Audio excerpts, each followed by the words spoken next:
Jai Shri Mataji. In the last episode, we covered till the point where Mother was talking about Mahavir and Buddha, who were reincarnations of love and Kush.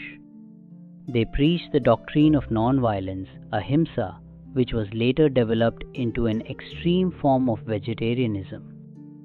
They took birth in the warrior caste, Kshatriya, rather than as fanatical Brahmins, in order to keep away from the extremes of vegetarian abstinences and to stay more balanced. Still, their disciples carried their teachings to the extreme of abstinence and vegetarianism. They confused inner asceticism, sannyasa, with organized institutions of asceticism and non-violence with vegetarianism. Sri Krishna was later very much criticized by the so-called vegetarian followers of Buddha and Mahavira. Later, they were born in Arabia as Hassan and Hussein, the two sons of Fatima, daughter of Muhammad Sahib. They were murdered in a very violent war at Karbala. Their death signifies a great sacrifice in the name of religion. It is an indication how people who are extreme in nature take to fanaticism and in their blindness kill the very essence of religion that is born in flesh and blood as an incarnation. This awakening gave a rude shock to the mass of religious human beings of the land, and there ensued a phenomenon of mass repentance. In this way, people were made to realize that there can be no attachment to war for a realized soul. Violence and non-violence are attributes of mind, but awareness is beyond these extremes. In defense of righteousness, one has to go to war, but when one becomes the witness, one only sees the play of war without taking any credit or discredit for it, or being disturbed by its aggression. After Fatima, the reincarnation of Sita, died, sectarian war broke out among the Muslims. One side, the Shia sect, was founded by her. In Indian dialect, Sita is pronounced Shia. They are known today as Shiites. Shia women are regarded as fair, innocent, and beautiful because of their motherly expressions. In the same way, the women of Janakpur, Sita's birthplace in India, are similarly blessed by Mahalakshmi. After her incarnation as Sita, she was born and lived in China as Kuan Yin, the Mother of Mercy, as a virgin. Adi Shakti took her first incarnation in Nepal, where still today the goddess is the presiding national deity. Most of her births were on the Himalayas near Nepal, where people have mixed Indian and Chinese features. The women of Nepal are mostly fair and soft-skinned and are known to be very serene and beautiful. Because of their high cheekbones, they look very young all the time. Adi Shakti's facial expression is very much in this mold.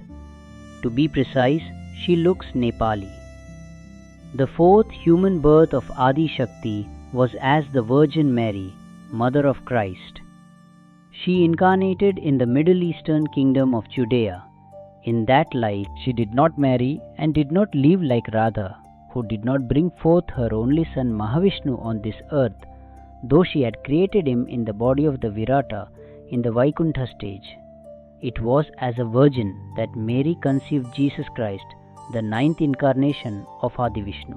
The greatness of this incarnation cannot be adequately described in words, but in the Devi Bhagavatam there is a passage about Christ. It tells how he was born in heaven to Radha as Mahavishnu, the only son of the Virata.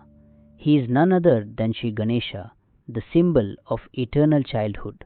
His body was constructed from the body of Shri Kartikeya, who was Brahma himself, the only brother of Shri Ganesha, and was conceived by 1/16th part of Shri Krishna, the Virata, who was his father. As Mahavishnu, he is the sustainer, Ashraya of the whole world.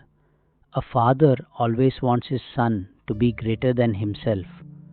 So, Sri Krishna gave his son a boon, making Mahavishnu 1,000,000 times greater than himself and promising to place him even higher than himself.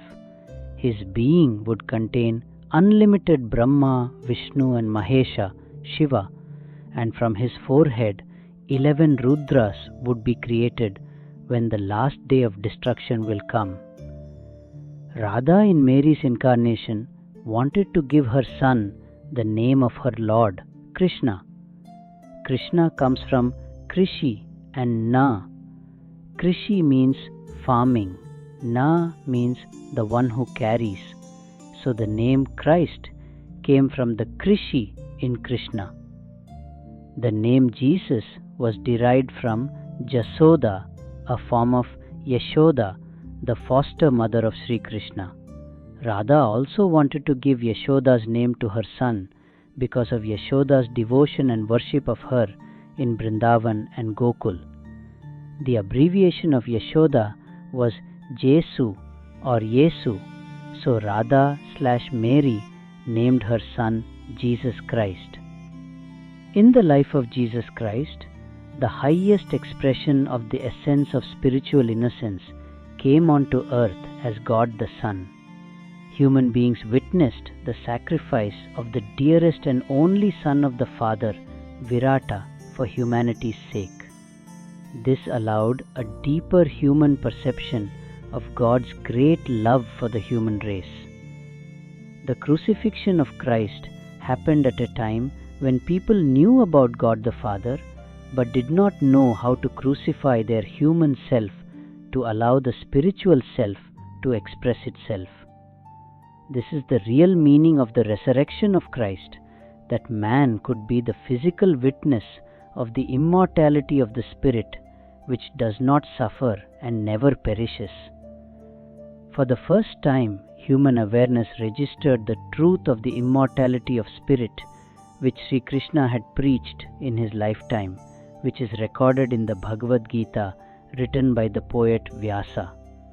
When one takes the name of Sri Krishna, one has to take the name of Radha first, so a seeker recites the mantra to the Virata as Radha Krishna. Similarly, Sita's name has to be taken before Rama's for the mantra Sita Rama. Even the Virgin Mary, Kanya, who was so quiet and potential at the time of Christ, was recognized later on by his disciples as the power behind him. She was worshipped for many years after her death by early Christians. In modern times, human beings who are satanic personalities are challenging the validity of the primordial mother's virginity and the virgin birth in particular.